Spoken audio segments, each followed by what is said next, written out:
right, well, we're just moved in on the next little pond job, and this one's going to be another, what I would call a pothole. It's not even going to be as big as that one down there, but just uphill from the neighbor's pond. You can see where they've kind of gone through and marked this little back end corner. They want that to kind of curve around, and the stakes kind of come back in a little bit. Actually, you can see the shape where he killed the grass. That's the shape of the bank that he wants to just kind of have that little curvature in. But other than that, it's just going to be a square pond. So that's kind of the extent of it over there. There's a corner over here, and then there's a corner, back here behind me to my right. So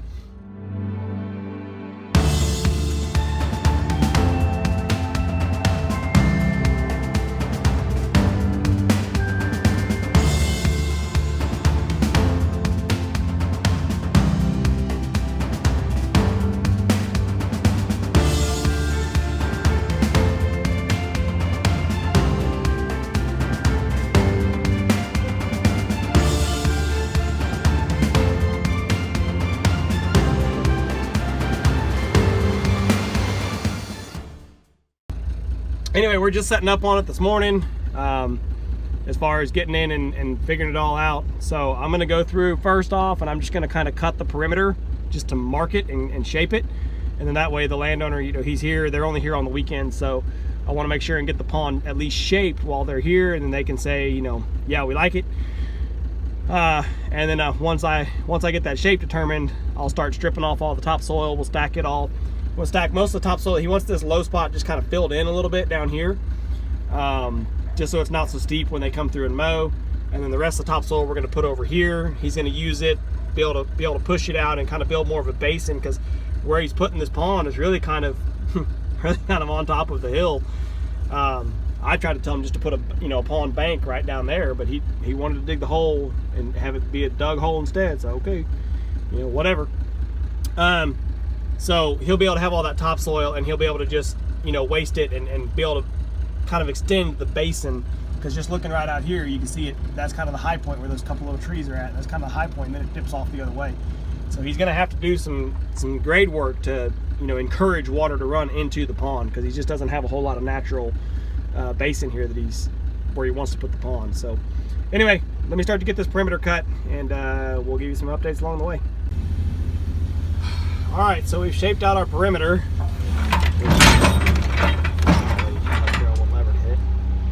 So you can see now our little curvature.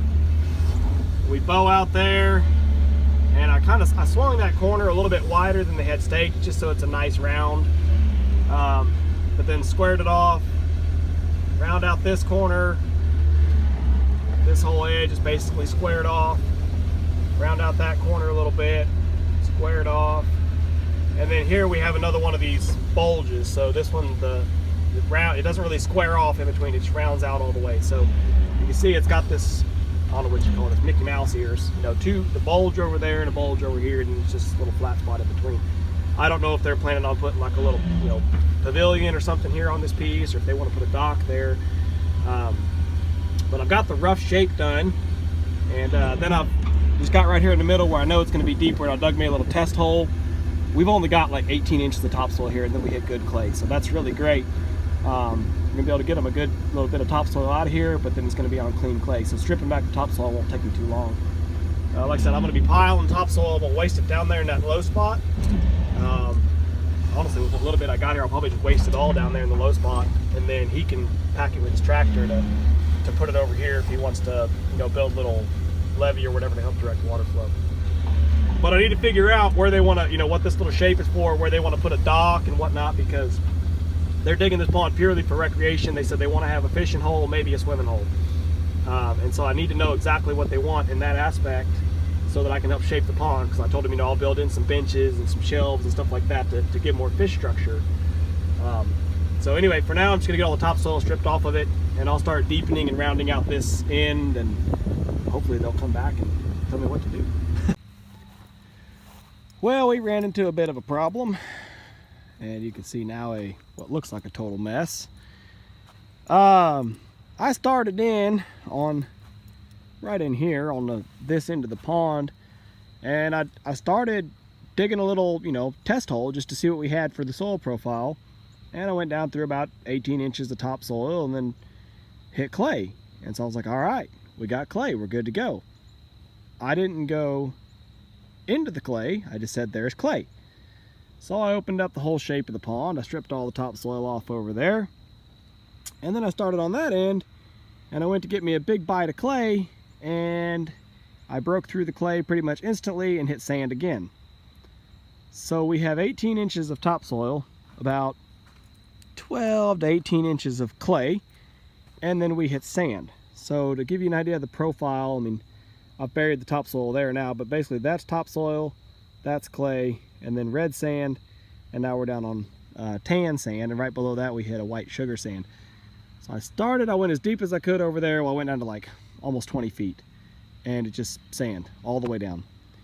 We came over to this end, we dug a similar test hole, sand down to, it was down to 9 feet, and we just said, well, it's gonna keep going.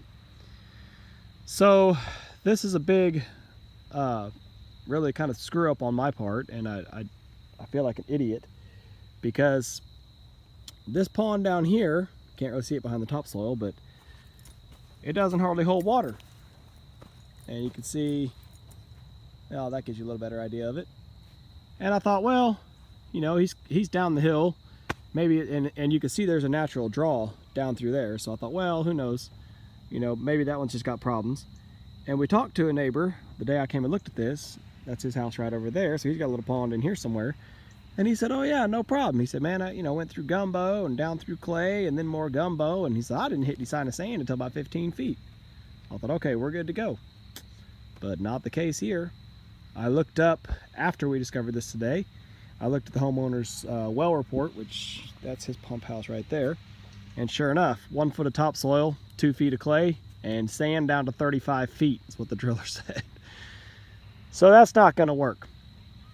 Our original plan on this pond was to, you know, slope in, just like I've been doing them, slope in to about 4 to 5 feet and then drop straight off down to about 10 to 12. We're not gonna be able to do that on this one because we just don't have, well, yeah, we just don't have the clay to do it. We don't have enough surface area and we don't have enough clay. So we're gonna have to just slope it in, you know, 45 degrees as best we can, all the way down to the middle. This is all clay sort of material. This is all clay material. It's still not going to be enough to line the whole thing. So we are going to have to bring in some clay, which, you know, we're looking at options on how much it was going to be to haul it in, and or, you know, what our options were as far as doing like bentonite pellets or doing like a rubber liner or something like that. And ultimately, just trucking in clay is going to be the most cost effective and the most realistic. So I'm going to finish rough cutting. I'm shut down for today. He said he wanted this white sand, or tan sand, there's white sand below it. And he was thinking about putting sand all the way around the perimeter of the pond, just, you know, aesthetic. I don't know. I'm kind of running out of places to put stuff, to be honest with you. So we may discuss that again tomorrow and see if he really thinks he wants to do that or not, because excuse me, I've only got 6 hours in it so far, and I'm ready to already line clay all back there. But like I said, the issue is I'm just kind of running out of space to stack stuff. So there's topsoil. This is basically topsoil over here too, just real sandy subsoil. It's got some clay mixed in it, but it's mostly topsoil really. And then yeah, the clay is just kind of scattered. As I started coming back, I started, you know, shaving off that foot of clay basically and just kind of lining it up along the bank where it needs to go anyway, because we're gonna have to seal this, because even the topsoil is so sandy, we're gonna have to seal this all the way to surface. Otherwise the pond will always stay, you know, 18 inches down or whatever the topsoil thickness is. It'll never get up above that level, and you'll have this weird pond with just kind of a muddy bank. Well, hey, like that. And we don't want that. We want a pond that looks nice. So yeah, interesting bit of a challenge. I feel like a dunce, because had I looked, every other person I think that's called me, I've tried to look for a well report in their area, and this guy, I guess I've been on a run of good ponds, and so I didn't even think about it. And sure enough, it's glaring right there in my face. So yeah, definite dunce move on my part. I feel like an idiot for that. I'm not happy with it. So, oh well. We'll be back tomorrow and see how she goes.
Yeah. All right, so here's the grand reveal on the pond, and I gotta say, this one was absolutely the most challenging one I've done, and the most involved one I guess I've done. I say involved because you can see there's no piles left. We went ahead and leveled all the piles, and you know, my thing right now that I'm, you know, offering to people basically is, look, I'll come in and cut you a hole real quick, and then if you got a tractor or dozer, you spread the dirt and, you know, get yourself a real cheap pond. But you know, he's just got a little, he doesn't have a front end loader on his tractor, and I said, man, these piles are, they're gonna be a lot of work. And so he said, well, just waste them. And you know, we had quite a few. Man, there was a big pile here, sandy topsoil. There's a huge pile of topsoil over there. There's a little bit of white sand that we left up on top for him. They're gonna use that just to, you know, make a little beach area or whatever. And he's got a little bit of clay left. So I left that piled up. But there was a huge pile of sand in here, real clay sand, and just spread all that out. And the goal, see this whole pond, if you look over there, this whole thing is sloping that way, that whole hill. And really they put the pond in about the worst spot you possibly could, really, because this is sloping away over here, and everything is wanting to slope away over here. This hill is sloping out towards the road, so you know, everything's wanting to slope away. And so we tried to waste as much of the dirt around the bank here as we could, and he's going to do a lot of work on it with his box blade to actually try to, you know, pick this up and make it more like a bowl, so that water that falls around the edge of the pond will run in, not just what falls right in the pond. But anyway, you can see we finished out with our kind of original design, just kind of two little bulges coming out there and a little bit on the inside. Just gives a little character. And we put a little bench over here for a little, you know, spawning bed, a little crappie ledge. But other than that, all the way around, it's just smoothed down into the pond. Now, the challenge, what happened, and I don't remember if I even talked about this in another video. We went through about 2 feet of sandy topsoil, about 18 inches of clay, and then it was sand. Sand, sand, sand, all the way down. I dug down to about 20 feet, hoping that I would hit another bed of clay, and it was just still sand. So, that had us scared. We almost quit on it and filled it back in. We shut down for the day. That was on Saturday. We shut down and just said, well, let's look at some options. Let's think about what we can do. Started looking for trucks. We had a line to buy clay. I didn't think it would be enough to fill everything like we wanted to do, but it looks like it now. That clay multiplied. I think a lot of the sand that was right underneath of it still was pretty heavy in clay, and so as I started, you know, digging and stacking and really trying to preserve that clay, I'm just kind of trying to pack some bank here, but as I started trying to preserve that clay, it kind of multiplied, and we ended up, you know, the pile just kept getting bigger and bigger. And so I said, well, we'll go with it, you know. And like I said, I managed to get it all packed in here and slicked off. And I'm walking down in here looking. That's a little bit of sand mixed in, but that's not a leak. Even all the way down here, right here where I'm standing, I actually dug a hole about 15 feet, 20 feet. And that's where I pulled all that pile of sand out of up there, and then threw clay back in on top of it. So we had plenty of clay. You know, in my mind, there's always still just a little bit of nervous, like what if I missed a spot, you know? But it's laid in pretty deep. This middle trench, again, this sand here is just stuff that I spilled. It's not sand exposed. This middle trench was down to about, I'd say 14 feet deep. And so it's got at least a foot of clay that I threw back in on top of it and packed in with the bucket. Of course, the other challenge was the banks were too steep for me to really track up and down. And when I tried to track up and down them at first, they wanted to kind of break apart, and you know, the clay didn't want to stick. So, you know, the real issue is the sand, this bank, that sand has to stay stuck, or the clay has to stay stuck against the sand, and that's really the scary part. Like, we look here, this is scary. This is scary that this could be a leak.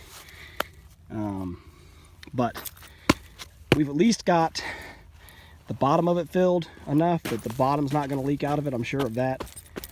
And so I think as long as we can get a light rain, hopefully, to kind of get this clay wet and get it to swell and kind of bond together, I think it's going to be just fine.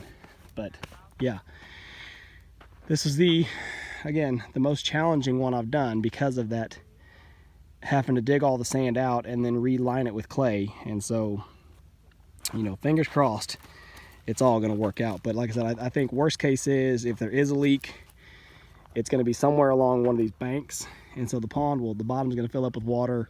It'll have water in it, and then if it starts leaking, we're going to know where to target the leak because of obviously where the water line stays. So anyway, jump up here on the other side and let y'all see it again. But interesting. I know I'm just talking and I'm kind of rambling, but sand left up here on top. He's going to spread all that with his box blade. Just wasted it, you know. I guess I'll show you down here below the edge. Oh, I did one other little thing I did here. I built this little terrace to come out because this hillside is starting to come down. It does start to go out that way some, but they'll catch at least all the water off their property. So it'll run down, it'll hit this terrace, and then it'll come sideways into the pond. The same thing, he'll go over that with his box blade and just, you know, round it over and smooth it so it's not it's not gonna look all choppy like that. It'll be a nice smooth transition, be easy to mow over. So down here below, you can see where the fence has its, well, no, you can't really. It was where that wood post is right there. It was pretty low, and so they'd asked me that when I first started. They said, "Oh, can we put a little bit of dirt in there just to, you know, just so it's not quite so steep when we come through on the mower?" I said, "Oh, don't worry about that. We'll take care of that." So now this whole thing is sloped, and again, it's, you know, I rough cut as best I could, grade as best I can with Rosie, and then just track it in. But he's got a lot of work to do with his box blade, and he's fine with that. So yeah, very excited. Another one done. I had 17 hours in this one with just that, just Rosie. No dozer, no tractor assist, just Rosie. And had there been good clay and we wouldn't have had to do all that work with bailing out sand and then lining over it, that would have saved several hours. I would have been done. I mean, I finished it yesterday, but yeah, it would have saved several hours worth of just farting around, to put it nicely, is the way I felt like I was doing, but it all worked out in the end, I guess.